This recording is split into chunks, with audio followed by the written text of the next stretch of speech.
What's up, everybody? It's Rich from UncleSnoopDaDDy TV, and we are going to do something I've been wanting to do for a long time, and I'm going to make a cooking video. And I didn't think I could pull it off, but I think I'm going to be able to. I think I'm going to be able to give you a real cooking video. Like you see edited videos, you want to look for them people that are real, and this is going to be real. I'm using my phone, and I'm going to use some app that I downloaded just to show you how to cook a 3-course meal for your family. Today we're going to do a healthy meal. So stay tuned to the video. This is just an introduction. Like and subscribe. Give me some suggestions. If there's something that you want to cook and you only know like 1 or 2 ways on how to do it, ask me in the comments below and I'll break it down for you. And it's not going to be a health video. I'm not going to show you, hey, put a cup of this and a teaspoon of this. That's too, we're gonna eye it. You know, you got to cook with your heart and eye it if you're really going to pull it off. Just like SpongeBob says, you need to cook with love.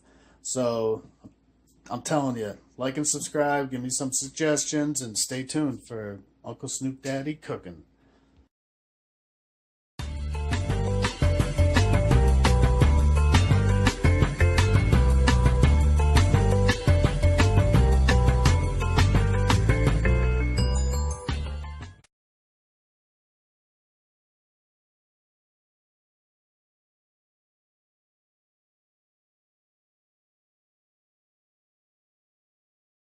Welcome back, everybody. Going into the kitchen, and we're going to start cooking. I'm going to break down what I'm going to cook today. It's going to be a 3-course meal. It's going to be simple, and I'm going to use a couple techniques, but give you other options.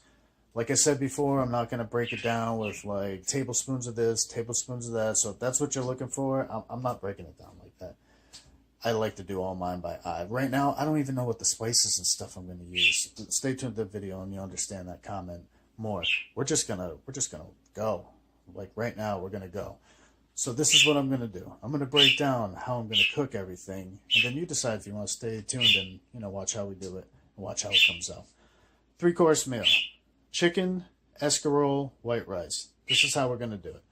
We're gonna take the chicken breast, the big fat one. I'm gonna slice it down the middle. I'm gonna put it in plain breadcrumbs. Now, I'm gonna spice it up, but I don't even know what we're gonna use yet. We'll figure that out later.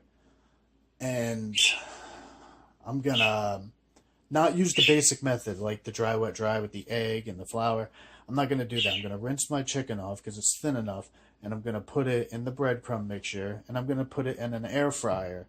And later in the video, I'll show you the technique of using the air fryer, how I like to use it, at least in this, with this particular dish. Now, if you don't have an air fryer, you don't have to, you can still do this. You just bake it. And then right at the end, what I do is I'm going to take it out of the air fryer, put it on a sheet pan with olive oil, and then finish it off with cheese. And then we'll cook later. I'll find out what kind of pasta sauce I got in the cupboard, heat that up, and then we'll drizzle that on top when the chicken is done.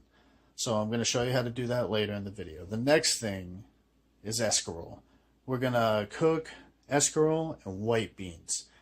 And pretty much what I'm going to do is take olive oil and garlic, some onion, brown that up a little bit, add the escarole, let that sit there for a while, cover it up, let that sit there for a while, check it. I'll keep on, turning it until it has a nice, I like mine a little crispy. You can go wiltier, but it's going to wilt down. And I'm going to keep mine a little crispy. But right towards the end, what I'll do is I'll add some rinsed off canned white beans, and just season it with maybe a little bit of salt and pepper, and I don't know, we'll figure it out as we go. And then just have boil bag rice, boil that stuff up for 11 or 15 minutes, whatever it says on your package, and because there's different kinds that people use, and just have that on the side, and maybe put your chicken on there with a little marinara. I don't know. You're just plating it up is what you decide. But that's the idea. That's what we're going to cook. So stay tuned if you want to see how I break it down, and I'll show you. I'm going to show you how it's done. Now let's do this. All right, since I'm handling my phone, I decided to pre-prep the chicken. And I'll show you what I did. Now, if you're not good with a knife, or you're not old enough to use a knife, then don't. Just buy the thinly sliced chicken. I'm pretty comfortable with my with using a knife, so this is what I did. I trimmed off the fat. I'll show you right there. It's all around the chicken. You'll notice I bought these real big fat chicken breasts, and it comes like 4 in a package. And if I slice them down, I have 8 pieces. So what I did then is I sliced down the middle like that. And this is what I get.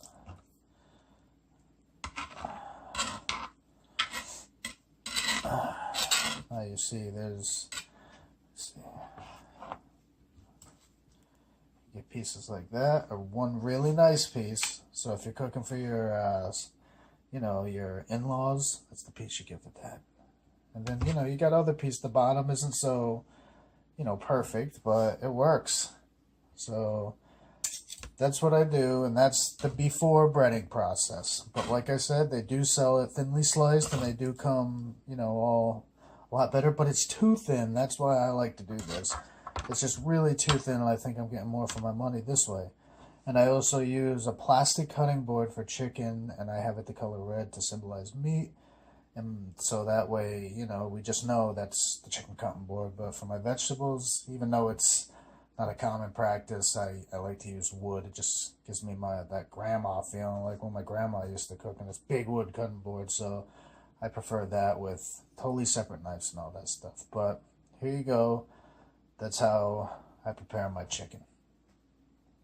This is the breadcrumb mixture. Like I told you before, we're not going to do the original, like, normal dry, wet, dry with the egg and the flour and all that. We're just going straight plain breadcrumbs.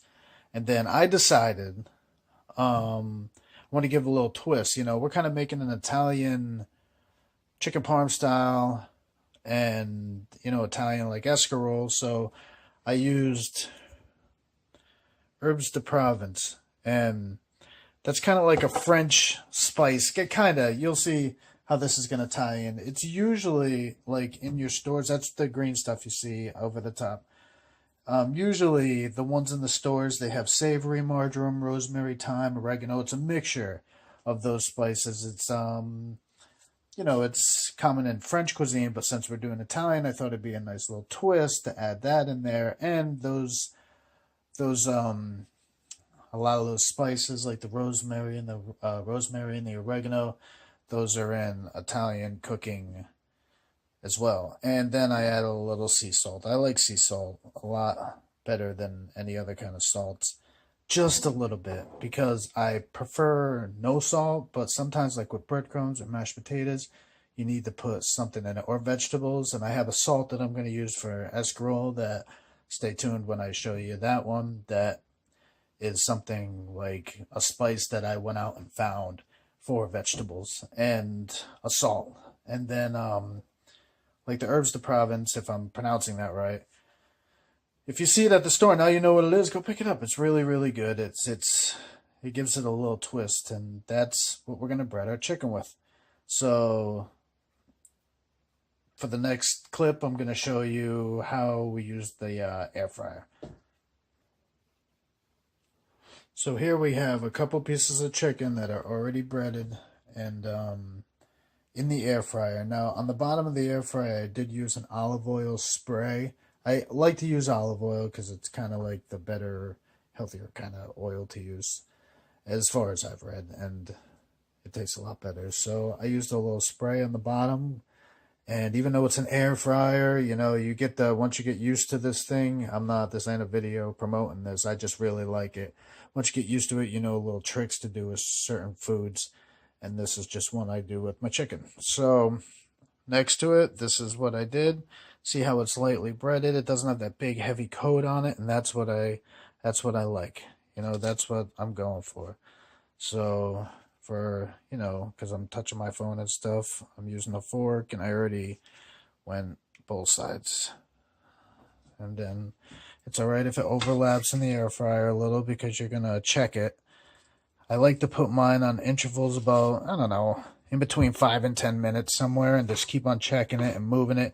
So like with the air fryer, I'll tell you like a little secret. This will give you a little more, if you have one, and you're like, oh man, that didn't work too well. Like say you're doing tater tots. See, it's in there nice and snug. I know you need air to circulate like stuff, you try to get it as tight as possible. But once the cooking starts and this starts, tensing up, you're going to get more room.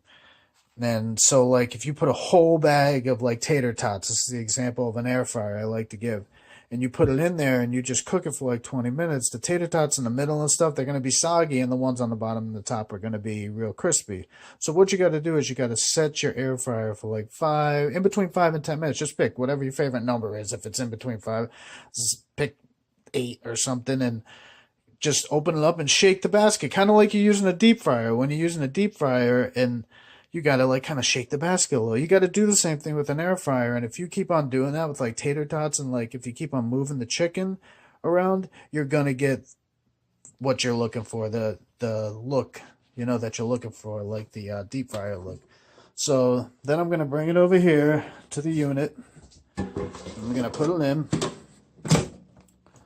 And I have it set, I would say about 340. It's like 356. It has weird numbers on it. And then I'm going to set it in between 5 and 10 minutes. And then I'm going to keep on doing that and keep on moving it until I get the desired look that I want from my air fryer. And then we're going to put it on a sheet pan coated in olive oil spray, and then we're going to finish it off with cheese. This is after about 1.5 times in, I don't know, I think it was like 6 or 7 minutes I put it on. And I just want to show you, before I put it back in, that you can see how the breadcrumbs are already like stuck and how it's getting firm. The chicken's getting firm, and it's kind of shrinking down a little, and it's getting more room. I just wanted to show you like the tater tot thing I was talking about. And if you look, you can see it's already getting a little crispy and stuff. So this is how the air fryer works. I put the pan spray in there, and I just keep on opening it up and shimmying it around for a while until you get that perfect brown coating. And in the breadcrumbs, I know I told you before that I don't really go cups or teaspoons or nothing. Like with the spices, a little salt. If you have too much salt, you can... Here's a tip for people that aren't too familiar with cooking. You can always add, but you can never take out with cooking. So a little salt and a little of the herbs de Provence, and you just add a little by little, and to your liking. And that's how I seasoned the breadcrumbs and stuff, and you see how it's really working out without the egg and the flour. And this is what we were going for. This is what we want right here. Now I'm going to put it in, and I'm going to finish it off so we can put it on a sheet pan. So here is it all done in the air fryer. Now, like I said before, you could totally skip the air fryer. It's a longer process for sure. It might be, but because these are done. Like, these are straight up done. But this is what it looks like when it's all done. I'm going to put them on my sheet pan. As you see, I already got other ones prepared. Got some extra cheese. I'll tell you about that. This is greased with olive oil. And what I was saying before is you can like put them on the sheet pan just like so, and bake them first, and then take them out and put this cheese on, and then finish it off like that. And what we got here is we got these 3 are Gouda cheese. These 2 are mozzarella cheese. This is a Munster cheese. I'm going to put this one as another Munster cheese. And then for my wife, I'm doing Mozz and Munster. Just like that. Now, you can use any kind of cheese you want. This is just, we have different cheeses in our house. And I'm just having a variety. So this is exactly how I do it. Then you're going to set your oven to 350, preheat it, and then finish it off. Melt it as much as you want, and just don't overcook your chicken. I kind of like my chicken a little dry. I know that sounds weird, but if you're really trying to nail it, just watch yourself overcooking the chicken, that's all. And then while you're doing that, you start getting into cooking your rice and cooking your escarole. And I'll be on the next segment. Now I want to talk about the escarole a little bit. It looks like green leaf lettuce or romaine. It's a little tougher, you know, but it looks just like that. Like you got to pull just a little more. It's just the leaf's a little tougher. But I got a couple tips for cleaning and cutting escarole. One, I'm going to show you this leaf. This is what it looks like when you rip it off and you don't wash it. Now, many people, if you can see that dirt in there, many people like to rip it off, cut it, and then wash it.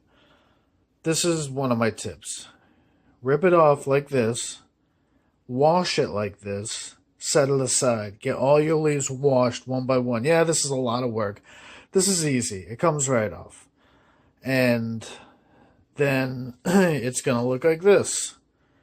Look how clean that is, crisp. And then what you do is you chop it lengthwise, like right down. And I'll show you. You're going to get pieces like this. You got the crunchy part and the leafy part. And what happens is when you cook that, it's going to wilt down almost like kind of like a bok choy type. And you're going to get a nice crunch. And that's, when you get this part, wash it again. So wash it twice. Wash it when it's the big leaf. Wash it when you got it cut too. And you'll get a nice fresh taste. And it'll be nice and clean. And what we're going to put in is sliced onion, chopped garlic. I like my chunks bigger. And white beans. Now, usually I would chop my onions like a dice to match the beans, but because the leafy vegetable is more of a shred, that's why I have sliced right here, and these chunkier to match the canola beans. And over here, if you see in the background, we got the olive oil. So stay tuned for when we actually fire up my induction cooker, and that's what we're going to cook this escarole in, because I love the way it cooks stuff like this, like broccoli rabe and spinach. The induction cooker is really a good piece of equipment. Stay tuned. This is the Copper Chef induction cooker. This thing is amazing. I love cooking with this thing, especially in the summer. Let me pan out so you can see the whole thing. You got settings and stuff like that, like high, low. Like if you set the low, it goes to 100. You can mess with it. 425. This thing can be a deep fryer. It can be a, you can boil pasta in it. You can saute in it. It's amazing. It really is. You can sear. There's a sear button. You can raise the temp a little bit. So I'll do a review on this thing. But for right now, we're going to cook our escarole in it. So we got it preheating a little. It's getting hot. Going to add our olive oil.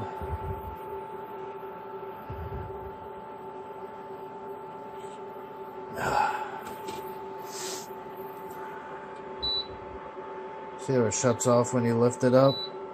That's what it's all about. Super safe. The only thing is, what do you call it? I don't know, I had old plugs and they used to get a little hot, but now that I have updated plugs in my house, they work. It's perfect. No danger at all. This thing's great. Alright, then I'm going to add the garlic.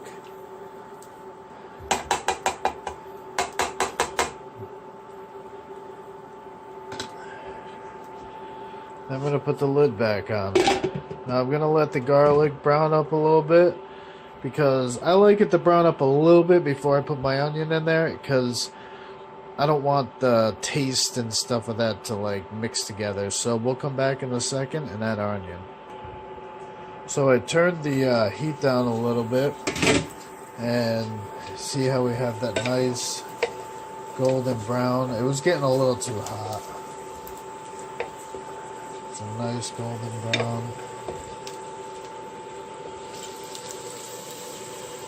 Now we're going to add our onion. want that taste. You want the, like, let's see how this is really nice. You want it to, like, you know, some of the flavor to extract. You don't want those onion and garlic flavors to mix. Now we add the onion.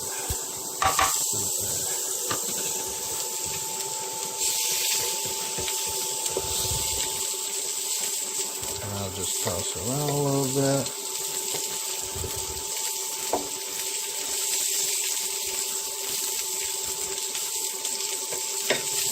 What's great about the induction cooker is it doesn't burn. It'll burn, like the food can burn. You can't just leave it. It won't burn. It's not like that, but you can't like burn the pan, which is just amazing to me.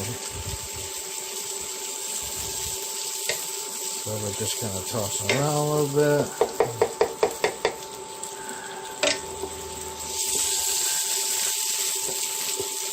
Now we'll put the lid on and let it sit for a minute. So I let it sit there a little bit. I dropped it to 180 just for a couple minutes. And now I jacked it back up to 230. Get a sizzling. You know what I did is I stopped the sizzling and I let the induction cooker, the heat, kind of caramelize the onion and the garlic a little bit. Just bring out the natural sugars with a low heat. This thing's amazing. I dropped it to 180 and it just like did perfect. Like immediately. Perfect. So what I'm going to do now is I'm going to add the escarole. I'm just going to drop it right in there.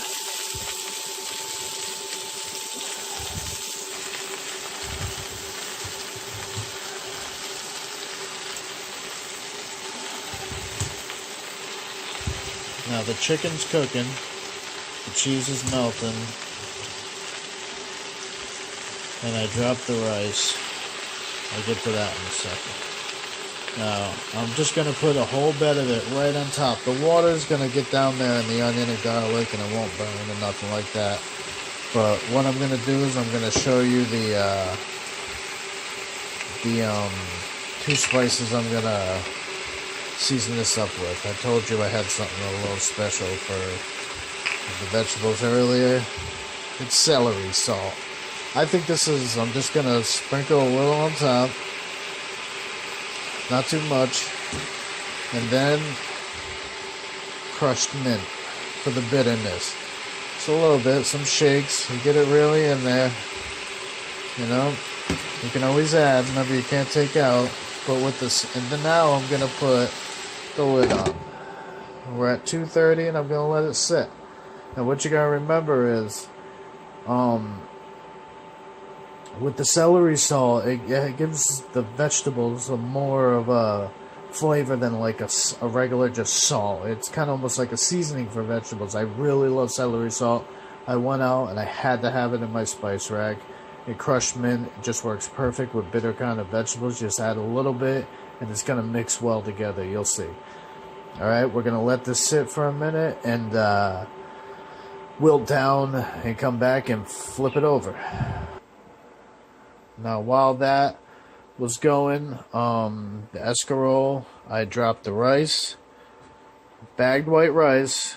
You know, as my thing says, I think 12 minutes per bag or whatever, like together. I don't even know, but it's probably going to take like 10 to 15 minutes to cook this rice.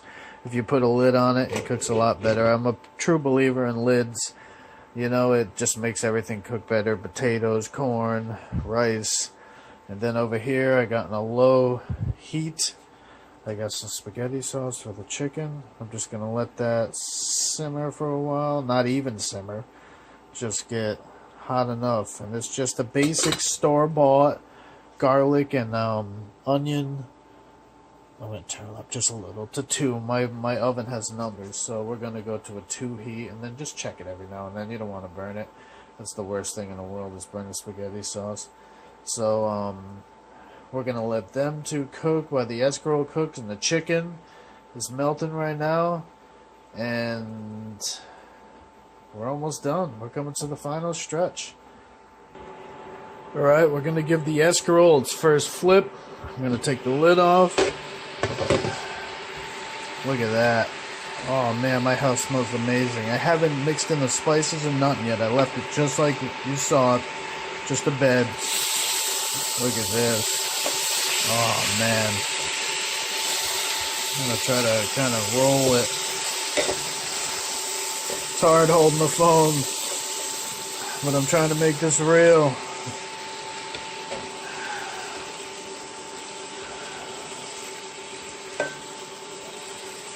Look at that. We're almost done. See how it's nice and wilted. And, oh man, this is perfect. We're going to drop the heat significantly. Like right now we're on 230. We're going to drop the heat down to like let's do 160. I don't know why. Let's just do it. And it clicks when you get down to that low. So we're going to go to a different heat and then keep it on there just for a little bit. And now we're going to finish up with the rice and the sauce and let this finish up. And then I'm going to plate up and show you a nice way to how to plate up. You know, with the rice, what a lot of people are probably thinking, like, if you're doing like kind of an Italian, why aren't you doing spaghetti? One, that's too predictable. Two, I don't like escarole and spaghetti together. That's just me. And I think the rice would go better with the escarole and the beans. Speaking of the beans, while it's on 160 simmering, we are going to add the beans in there. White beans.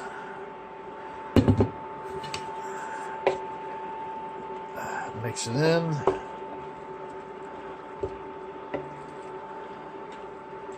And I'll just let the heat steam it up.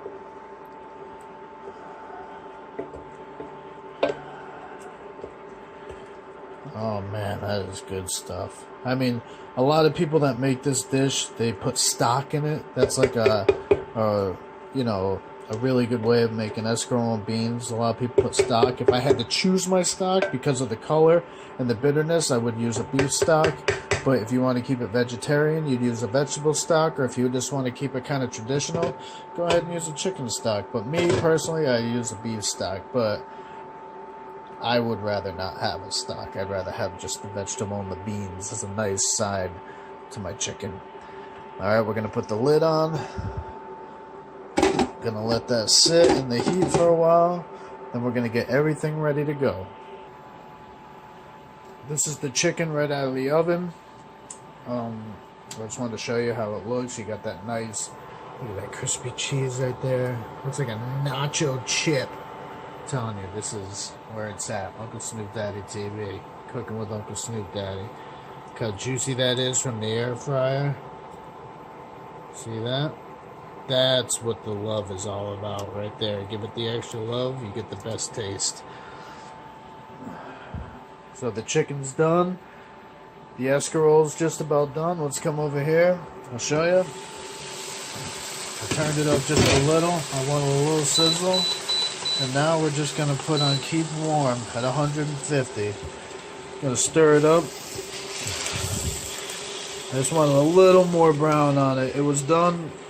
It was perfect, but because of how crispy the chicken looked, I just wanted to give it a little more. Just a little more. It was just a touch. Look at that. That is good stuff. Put the lid on. Keep it warm. We're almost ready to plate up.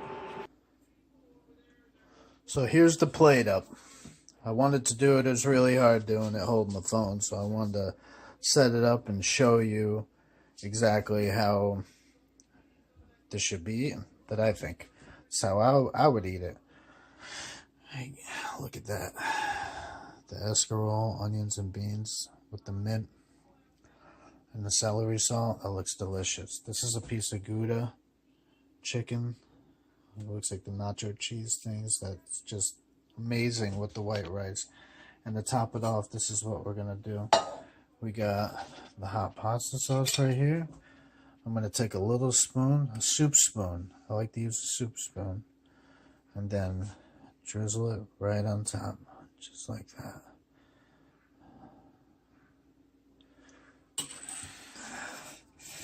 And there you go, folks. We have escarole and white beans with a Parmesan, like a chicken Parmesan style,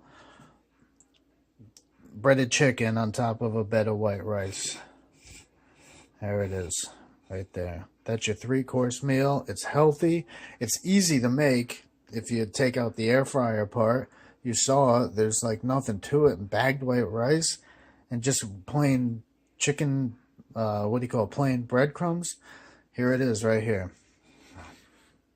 Won't you take a look at it? It's going to taste delicious. Right there. All right. Well, I hope you liked this video. Please like and subscribe. Hit the little bell icon if you want to see more videos. I plan on doing a cooking video once a week. I hope I get a little good feedback on it, or even bad feedback, or questions, whatever. It's like, just ask questions. I can answer whatever you need. I'm just happy to finally do a cooking video, and I made something that was really simple, and hope I helped you out, or whatever. This is going to be good. My family's going to be stoked. I might put a little sriracha up on that. Alright, thanks a lot. Like and subscribe. See you later. Thanks for watching.